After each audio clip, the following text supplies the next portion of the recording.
کسی کے موبائل کو بغیر اس کی اجازت کے کھولنا، اس کے متن کو پڑھنا، دستاویز پڑھنا، میسج پڑھنا،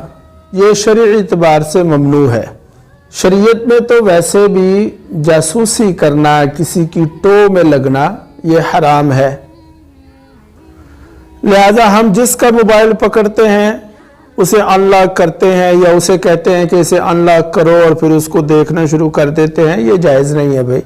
اس بارے میں احتیاط کرنی چاہیے۔ سنن ابی داؤد کی روایت ہے، سیدنا عبداللہ ابن عباس رضی اللہ عنہما فرماتے ہیں، من یتحقق فی کتاب اخیہ بغیر امرہ، جس شخص نے کسی کے خط کو، کسی کے میسج کو بغیر اس کی اجازت کے کھولا، چیک کیا، فرمایا فَكَأَنَّمَا يَتَحَقَّقُ فِي النَّارِ، گویا کہ وہ دوزخ کو جھانک رہا ہے۔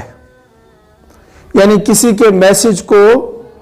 کسی کی کتاب کو، کسی کے خط کو بغیر اس کی اجازت کے جھانکنا، دیکھنا، اوپن کرنا، فرمایا یہ ایسے ہی ہے کہ وہ دوزخ کو جھانک رہا ہے۔